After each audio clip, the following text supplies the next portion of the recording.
आत मंडळी मस्तच असणार, बरोबर ना? चला तर मग आज आपल्याला जायचं फिरायला लोणावळ्याला बरं. आणि कुठून?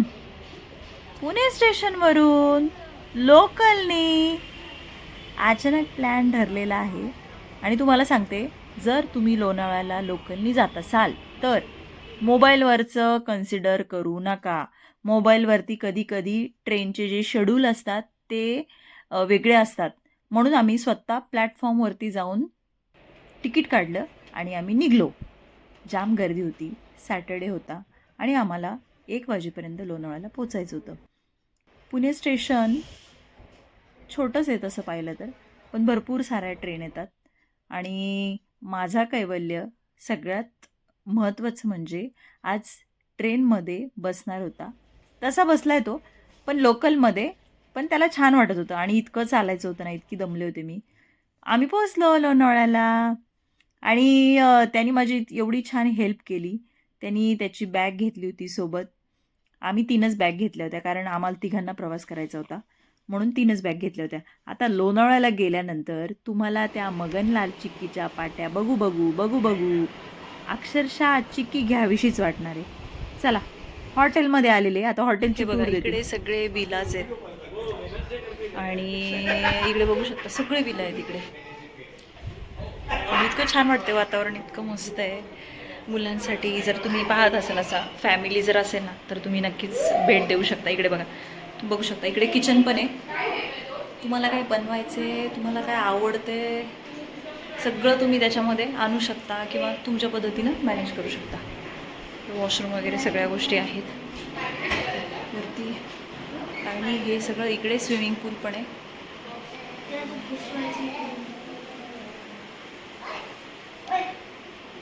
आता जवळजवळ 10 ते 15 वर्षानंतर सगळे मित्र मैत्रिणी एकत्र भेटल्यानंतर काय गप्पा किती होणार, कोणत्या टॉपिकमध्ये होणार विचारायचंच नको. किती मजा करतो ना सगळे एकत्र आल्यावर फॅमिली. आजूबाजूचा परिसर तर एवढा छान होता, असं वाटत होतं की तिथंच राहावं. लोणावळ्यामध्ये डिसेंबरमध्ये थंडी मला विशेष वाटते. थंडीचा मोसम आहे तरी थंडी बिलकुल नव्हती. आमच्या तिकडे तरी थंडी होती, पण इकडे बिलकुल थंडी नव्हती. परंतु तिकडे ना, तुम्हाला सांगू का, विला जाम फेमस आहे. असे रूम्स वगैरे किंवा बिल्डिंगमध्ये नाहीच. विला किंवा रो हाऊस तुम्हाला तर माहितीच असेल. आता सगळे स्पॉट छोटे छोटे घ्यायचे म्हणजे फोटो व्हिडिओ तर घ्यावीच लागणार. मग चला म्हणलं झोक्यात बसून एक व्हिडिओ काढावा. आता मला कोणीतरी असं व्हिडिओ काढायला सोबत भेटलं ना, जाम भारी वाटतं. एकतर माझेच मला व्हिडिओ घ्यावे लागतात, त्याच्यामुळे सगळ्यांना रिक्वेस्ट करावी लागते, चला ना व्हिडिओ घ्या ना, फोटो घ्या ना. पण चला, त्यानिमित्तानं आपले थोडेसे फुलमधले व्हिडिओ तरी निघतात. ते मात्र खरंच मला खूप छान वाटतं. आणि आता आम्ही थोडंसं बाहेर चक्कर मारायला चाललो. तयारी आहे तर आपण काय करू. मग आता चाललेलं आहे.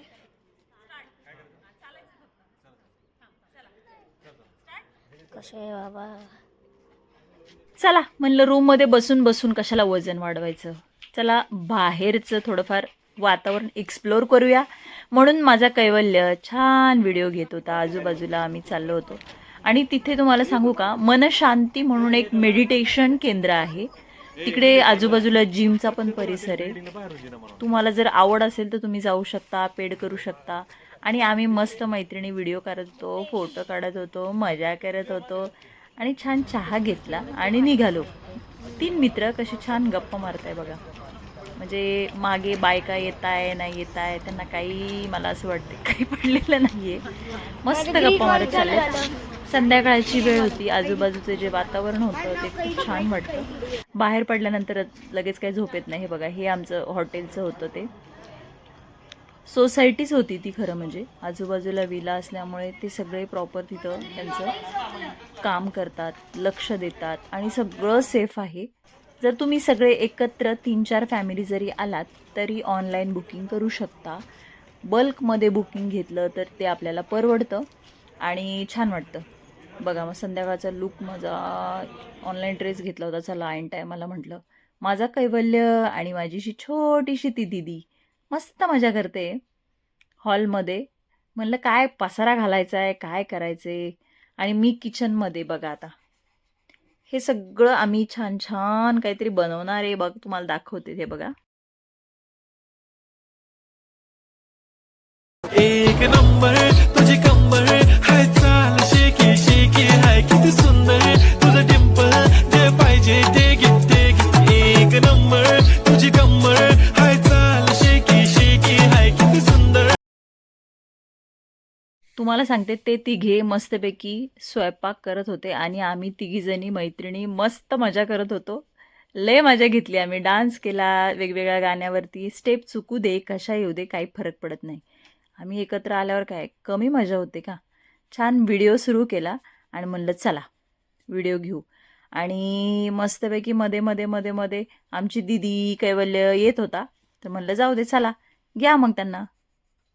خليك شديد عطينك صب فريسه زيد عليها شوي عندي بيزه حكي الحكر اللي عارفه صيده سوي لي وقفه تانا هيبه عيل سوي رقصه بيا جيب لي واحد كرك يلا بيا طق سياره بوليس يلا يلا سوي لي رقصه ثانيه رقصه البطريق ولا سته في ما يا اخي تفوز عندي خش فصله يا اخي تفوز تفوز والله خش رقصه يا اخي تفوز تفوز عندي خش فصله تفوز عندي خش فصله يا اخي تفوز تفوز والله خش رقصه يا اخي تفوز تفوز عندي خش فصله يا اخي تفوز تفوز والله خش رقصه عندي لك رقصه قويه يا الحبيب اسمها صبوحه خطبها نصيب من يدك كنا بتعطيها كف وهز شتك خير خليك شديد عطي رقصه بفريسه زيد عليها شوي عندي بيزه حكي الحكر اللي عارفه صيده سوي لي وقفه تانا هيبه عيل سوي رقصه بيا جيب لي واحد كرك يلا بيا طق سياره بوليس يلا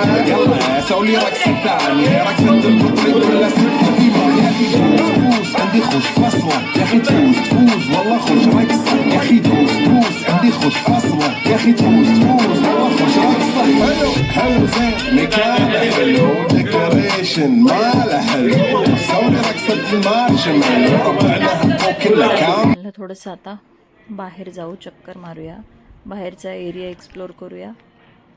छान लाइटिंग लावली होती सगळीकडे आणि सगळं सेफ असतं त्याच्यामुळे तुम्ही काही घाबरू नका. मस्त म्हणलं आता चला जेवण करायचे ताव मारूया. छान होतं ना. हो लय छान कसं वाटलं आज लय छान मस्त. व्हिडिओ मस्त अरे आमच्या कैवल्याची छान छान मॉर्निंग झाली. तो मला म्हणत होता मम्मा माझा पण व्हिडिओ घे ना म्हणून मग मस्तपैकी स्विमिंग पूल दाखवत होता. आणि तुम्हाला खरं सांगू का थंडीमध्ये ना स्विमिंग पूलचा तसाही काही वापर होत नाही लहान मुलांना.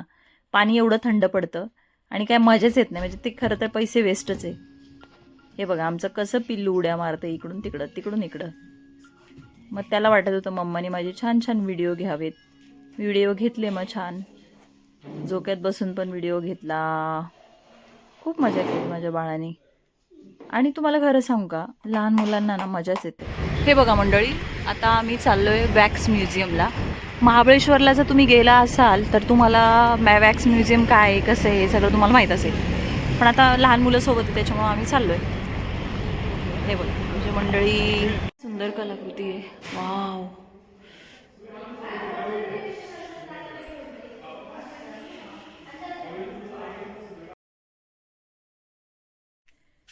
भरपूर साऱ्या गोष्टी तुम्हाला पाहायला मिळतील वॅक्स म्युझियममध्ये. आपल्या लता दीदींचा पण आहे तिकडे आणि जे काही आपले मोठी लोक आहेत फिल्म स्टार आहेत त्या सगळ्यांच्या कलाकृती तिकडे तुम्हाला बघायला मिळणार. आणि लहान मुलं खरंच तिकडे एन्जॉय करताय. त्यांनाही आवडतं काहीतरी नवीन पाहायला मिळते. पुतळे नसून तर असं वाटत होतं ते ओरिजिनलच आहे सगळं जे काही. हे बघा कॉमेडी नाईट म्हणजे एवढं सुंदर केलं होतं त्यांनी. म्हणजे तुम्ही जर तिकीट काढून गेले ना आतमध्ये तर सगळे पैसा वसूल आहे. आम्ही इकडे लगेच सुरू केलं काहीतरी करायचं. चला स्टेप काही जमत नव्हत्या पण तरी पण म्हणलं चला करूया. आणि सगळ्यात महत्त्वाची गोष्ट म्हणजे जर तुम्ही रविवारी ट्रेननी लोकलनी प्रवास करत असाल तर त्यांचं शेड्यूल चेंज होतं. आमचं तसंच झालं. आम्हाला असं वाटलं की चला 11-12 वाजता लोकल भेटेल पण नाही भेटली. डायरेक्ट 11:30ची लोकल कॅन्सल होऊन 3 वाजता होती. त्याच्यामुळे तुम्ही व्यवस्थित चेक करा. तिकडे जाऊनच तुम्हाला जे काही अवेलेबिलिटी आहे ती भेटणार आहे. गुगलवरती किंवा कोणताही मेट्रोच्या ॲपवरती तुम्ही विश्वास ठेवू नका. स्वतः तिकडे जा. तिकडे जे काही काउंटर असतात तिथे जाऊन विचारा की कोणती लोकल आहे, कशी आहे, किती टायमिंग आहे, खरंच आहे का नाही, तरच तुमच्या लक्षात येईल आणि तुम्हाला तुमचा प्रवास सुखकारक होणार आहे. तर आजचा व्हिडिओ तुम्हाला कसा वाटला हे तर तुम्ही कमेंट बॉक्समध्ये सांगणारच आहात, परंतु माझे हे ट्रॅव्हलिंगचे व्हिडिओ तुम्हाला कसे वाटतात हे सुद्धा सांगा. एडिटिंग संदर्भात काही माहिती तुम्हाला मला द्यावीशी वाटते तर ती तुम्ही सांगू शकता, कारण मी पूर्णपणे नवीन आहे. त्याच्यामध्ये थोडंफार मला एवढं काही प्युअर माझं सुरू नाही आहे, पण त्यातल्या त्यात मी व्हिडिओ करते, मला आवडतात, फोटो सेव्ह होतात त्यानिमित्तानं, म्हणून मी करत असते. बघा इकडे आम्ही सगळे छान छान ठिकाणी वेगवेगळे पोज देऊन फोटो काढलेले आहेत आणि सगळी जागा ना जागा, चप्पा चप्पा हमने फ़ोटो निकाला है भाई. हमने एक भी जगह छोड़ दी नहीं है, क्योंकि मेमोरी फिर से देखने के लिए कुछ तो चाहिए ना. फ़ोटो कैसे आए, फ्रेंड कौन थे, किधर से आए थे, कैसे हुआ, क्या हुआ, सब कुछ मेमोरी तो होनी चाहिए ना. मस्त पे कि हमने चाय भी बनाया था वहाँ पे. चाय बना के पी के मस्त एंजॉय करके फ़ोटो सेशन करके गप्पे लड़ा के हम तो निकल पड़े. आप भी 2 दिन की अगर ट्रिप करना चाहते हो तो महाबळेश्वर, लोनावळा ये एकदम बेस्ट प्लेस है, और बच्चों के साथ तो एकदम भारी. या मस्ती तो हमारी कम होती नहीं थी. आम्ही मोठं झालं म्हणून काय झालं, लहान मुलांसारखं पण कधीतरी व्हावं लागतं. वेगवेगळे पोस्टचे फोटो गुगल क्रोममधून घेऊन आम्ही शेवटी फोटो काढलेच. म्हणलं चला, चुकल्या तर चुकल्या पोज, आल्या तर आल्या पोज. त्याच्यामुळं आम्ही काढत होतो फोटो. आणि माझ्या 2 मैत्रिणी त्या पण जास्त उल्हाशी, त्यांनाही आवडतात फोटो काढायला. आम्ही फोटो काढत होतो. रात्रीचं बघा तुम्ही किती सुंदर माहोल आहे, लाईटिंगमुळे ते थोडंसं ॲडजस्ट होत नव्हतं, पण म्हणलं चला त्यातल्या त्यात जसं होईल तसं. आणि हे तुम्हाला अजून एक महत्त्वाची गोष्ट सांगते. जरा तुम्ही फिरायला जात असाल आणि खरं तर कपड्याला जास्त पैसे घालू नका. साधे साधे जरा थोडेसे वेगळ्या टाईपचे कपडे घेतले तरी चालेल, पण साधे घ्या, कारण कपड्याला पैसे वेस्ट होऊन जातात. त्याच्यावर एकदा दोनदा फोटो काढले की ते बोर होऊन जातात. तुम्ही मला सांगा, एकदा दोनदा घातलेला ड्रेस तुम्ही परत ट्रिपला घेऊन जाता का? नाही ना. त्याच्यामुळे साधे सिंपल स्वस्तातले कपडे घ्या. खरं तर मी तर तुम्हाला सांगू का, मी ऑनलाईनच कपडे घेते, स्वस्त बसतात आणि फोटो छान येतात. त्याच्यामुळं काही टेन्शन नाही. कारण आपल्याला ट्रेडिशनल कपडे, जीन्स किंवा जे काही आपण मल्टी टाईपचे कपडे घेतो ना, त्याच्यामध्ये खूप पैसे वेस्ट होतात, मला असं वाटतं. म्हणून तुम्ही कपडे घेताना थोडेफार थांबा. कमी ठीक आहे, थोडेफार कमी जास्त क्वालिटी असेल चालेल, परंतु कपड्याला जास्त पैसे घालू नका, कारण बाहेर आपण जातो, बाहेरचा खर्च होतो. आता तुम्हाला सांगते, आमचा हा 2 दिवसाचा खर्च 6,000 रुपये झाला होता. 13,000 ते 14,000 रुपये त्याचं रेंट होतं रो हाऊसचं. आता आम्ही 3 कपल होतो, त्याच्यामुळे ते डिवाईड झालं. आणि दुसरी गोष्ट, तुम्हाला जर जेवण तिथे करायचं असेल तर तुम्ही वस्तू घेऊन जा, छानपैकी तिथं बनवा, त्यामुळं बाहेर जेवायचेही पैसे वाचतात. एक टाईम तुम्ही घरी गेलं तरी चालेल. नंतर तुम्हाला जर नाश्ता बाहेर करायचा असेल तर ते पैसे जातातच. त्यामुळे रात्रीचं भरपूर जेवण झालं आहे, तुम्हाला नाश्ता हलका फुलका करायचा आहे, तर दूध घेऊन जाऊ शकता, चहा बिस्किट आपलं नॉर्मल तुम्ही नाश्ता करू शकता. आणि तेच पैसे वाचून तुम्ही बाहेरच्या स्पॉटला सुद्धा फिरू शकता. कारण काय होतं, कंटिन्यू आपण बाहेर खाल्ल्यामुळे आपल्याला त्याचा त्रास होऊ शकतो. त्यामुळं घरी बनवलेलं कधी बेटर. आणि त्यातल्या त्यात दुसरी गोष्ट, पैसे पण वाचतात. हे जर असं सगळं जर कंबाईन फॅमिली किंवा मल्टिपल जर लोक जाणार असाल तर हा ऑप्शन मला सगळ्यात बेस्ट वाटतो. 3 टाईम बाहेर खाणं म्हणजे पोटाला दुख न देणं असं मला वाटतं. त्याच्यामुळे तुम्ही 1 टाईम रात्री घरी जेवा, म्हणजे त्या काही ज्या रो हाऊसवर बनवू शकता आणि सकाळी नाश्ता करू शकता. तर एकंदरीत तुम्हाला ही ट्रिप कशी वाटली मला कमेंट बॉक्समध्ये सांगा. भेटूया लवकरच नवीन व्हिडिओ घेऊन, नवीन मजा घेऊन. तोपर्यंत